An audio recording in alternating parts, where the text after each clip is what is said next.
France's colonialism in Africa was characterized by a complex history of conquest, colonization, exploitation, and cultural assimilation. The French colonial empire in Africa emerged primarily during the 19th century and lasted well into the 20th century. When the colonizers were leaving the continent between 1958 and 1961, France did something that was just downright terrible. Made the African leaders sign what they call the Pact for the Continuation of Colonization. France made the Francophone countries sign the Pact for the Continuation of Colonization. Allow me to highlight a few of the items in the Pact for the Continuation of Colonization. And I urge all of you to Google it and read it. And if that does not disgust you, I don't know what will. First, the French said, well, you see, we built a few schools, a few roads, a few hospitals, taught you about the fork and knife and sitting on a table and eating with utensils. We're going to call that the colonial debt. And for that, you shall pay to perpetuity. In addition, you will deposit 85% of your bank reserves with the Minister of Finance, the French Minister of Finance. Collectively, the Minister of Finance, the French Minister of Finance, will take all your deposits. It was 85% back then. It's now down to about 60. The French minister will invest that money in the French stock exchange under the French name. You may or may not know the returns. Today, France is taking out of Africa, Francophone Africa, over $500 billion. Over $500 billion. We, the Africans, the poor countries, we're giving France over $500 billion a year, year in, year out. And no one is talking about it. The latest figures are saying for every $14 billion that France takes out of Africa, by the time they finish investing it, they're realizing upwards of $300 billion for every $14 billion. So in actuality, France is taking out of Africa trillions of dollars year in, year out. Should any of those countries wish to access some of their own money that they deposited with France, they have to submit their own financial reports for the country.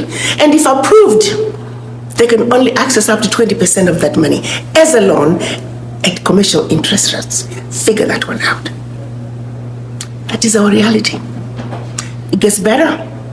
They were also told that if you need any military equipment, you can only purchase it from France. Your military can only be trained by France. That France will have military presence in your own country and can invade you without notice should they feel French interests are being violated. Language of instruction shall be French. All your minerals discovered, yet to be discovered, France has the first right of refusal.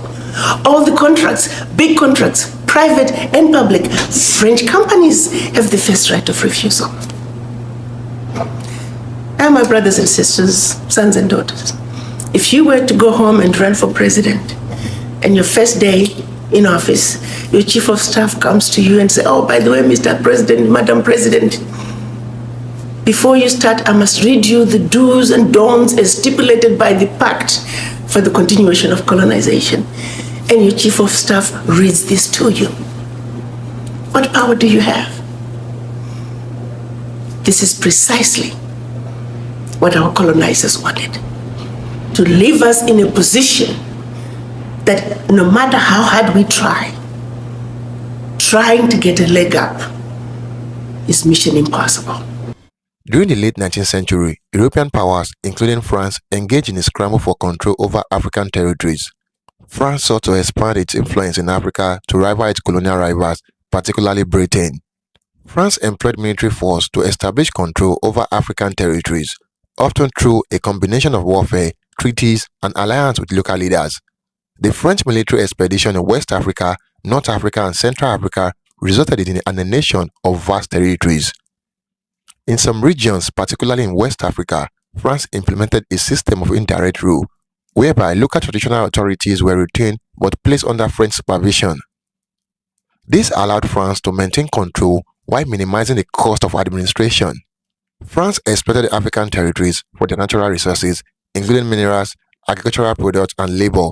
Cash crops such as cocoa, coffee, rubber, and palm oil were cultivated for export to France. France imposed forced labor systems such as the core labor system in West Africa and the use of forced labor camps in Madagascar to extract resources and build infrastructure for the colonial economy. France established monopolies over trade in certain commodities, restricting competition and controlling prices to benefit French traders and industries. France promoted the French language and educational system in its African colonies, aiming to assimilate African populations into French culture and society.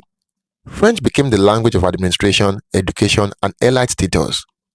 African population resisted French colonial rule through various means, including armed uprising, protests, and political movement. Examples include the Mahdist uprising in Sudan, the Maji-Maji rebellion in Tanzania, and the anti-colonial movement in Nigeria and Senegal. France responded to resistance with repression and violence. France's arbitrary drawing of borders during colonial rule has contributed to the ongoing border disputes and conflicts in Africa. Many African countries inherited colonial era borders that do not align with ethnic, cultural, or geographical realities. The legacy of French colonialism has left many African countries grappling with development challenges, including poverty, underdevelopment, political instability, and social inequality. Despite gaining independence, the influence of French culture, language, and institutions remains strong in many former French colonies in Africa.